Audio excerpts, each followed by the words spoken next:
merci aux organisateurs d'avoir permis qu'on puisse présenter le projet que nous suivons depuis plusieurs années, qui est ce projet de fondation des femmes de l'Euro-Méditerranée. Pourquoi ce projet? Je rebondis sur ce qu'on a entendu ce matin et ce que vient de dire Madame la Ministre tout à l'heure. Vous savez que les femmes ont joué un rôle très important dans les différents mouvements politiques et sociaux ces dernières années dans la Méditerranée, et pour autant, elles n'ont pas la place qu'elles peuvent être en droit d'avoir dans l'ensemble des sociétés, que ce soit les sociétés du Nord comme du Sud d'ailleurs, puisque les sociétés du Nord n'ont absolument aucun conseil particulier à donner de ce côté-là, puisqu'on a encore beaucoup de chemin à faire. Malheureusement, donc ces femmes, ce qu'on disait ce matin, ce que Mme Ellermann-Kasch disait ce matin, c'est que dans la zone MENA, 25% d'entre elles seulement sont sur le marché officiel du travail.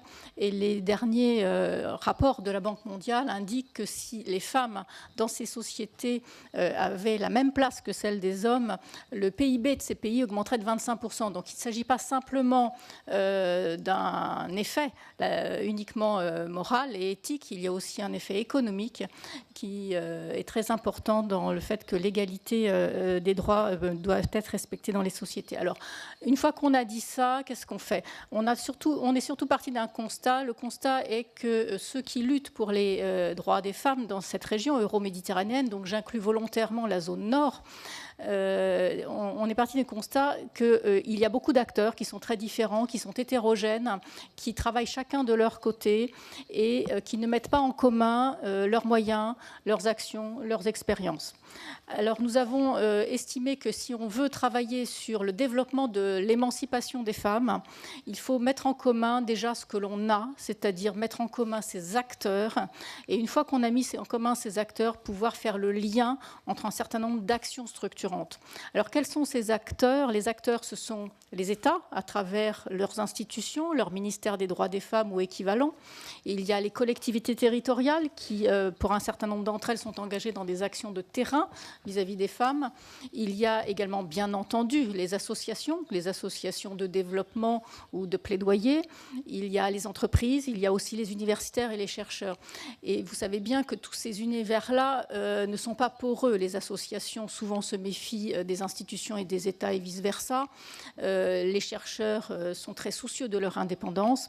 Et tous les travaux qui sont faits par les uns et les autres ne sont pas capitalisés de façon globale. Donc nous avons considéré que si on mettait en commun, si on rassemblait tous ces acteurs, on pourrait avoir un effet de levier sur le processus d'accélération de la mise en œuvre donc, de cette émancipation des femmes dans la société.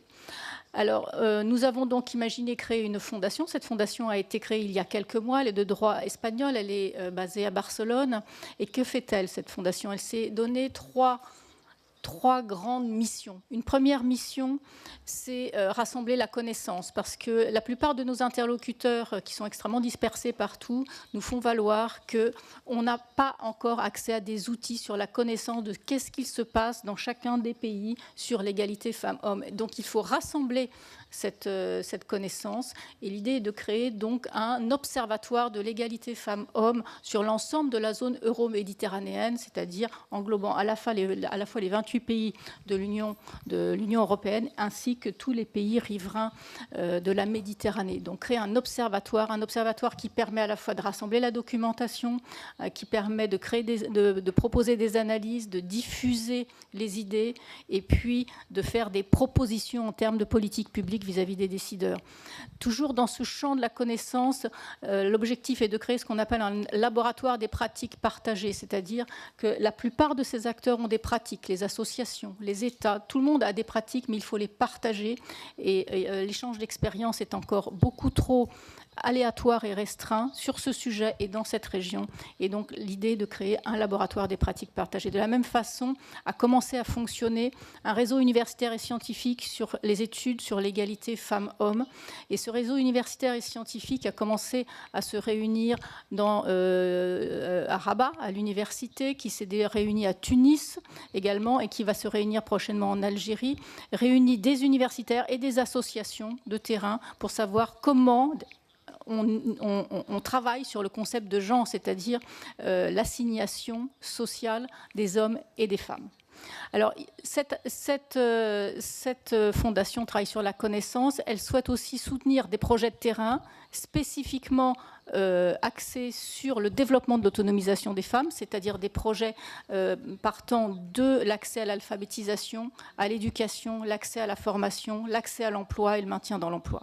Et puis, troisième sujet sur lequel cette fondation souhaite travailler, c'est de créer des réseaux et des réseaux de réseaux. Ces réseaux, pour l'instant, n'existent pas, puisque ces acteurs, en général, sont extrêmement éparpillés partout. Le réseau des États, par exemple, n'est pas un réseau qui fonctionne. Les ministres des droits des femmes se réunissent une fois tous les 3 ans à l'occasion d'une ministérielle organisée dans le cadre de l'Union pour la Méditerranée. Alors on peut se réjouir que cette année, au mois de septembre, a été organisée cette réunion ministérielle sur les droits des femmes qui a eu lieu à Paris. C'est formidable. Mais après, qu'est-ce qu'on fait pendant 3 ans? Et donc l'important, c'est de pouvoir mettre en réseau les administrations qui travaillent sur ces sujets et les mettre en réseau de façon permanente. C'est-à-dire que quand dans un pays, une administration souhaite se documenter pour élaborer une politique publique, qu'on puisse avoir facilement accès à ce qui se passe dans les autres pays, comment ont-ils utilisé des outils pour développer des politiques publiques sur l'égalité homme-femme. Donc la création des réseaux, du réseau étatique, la création du réseau des collectivités territoriales, parce qu'il y a des collectivités territoriales qui ont besoin de l'expérience des autres. Je donne un exemple, le bracelet électronique qui permet à des femmes d'être protégées d'un mari violent. C'est une expérience qui a été lancée par la municipalité de Madrid, puis étendue au Grand Madrid, puis étendue à l'Espagne.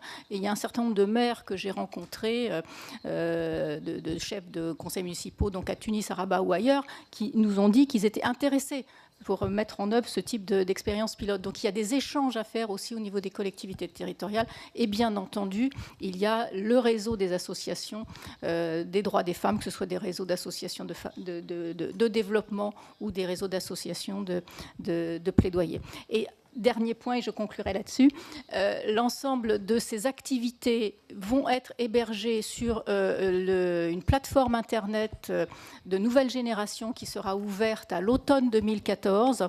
Cette plateforme Internet est en 3 langues, en français, anglais, arabe. Et sur cette plateforme, il va y avoir à la fois toute une série de banques de données, tout cet observatoire, ce think tank, ces réseaux, et puis cette banque de projets de terrain et de projets de proximité. Donc c'est un très grand projet structurant qui englobe les 43 pays de l'Union pour la Méditerranée.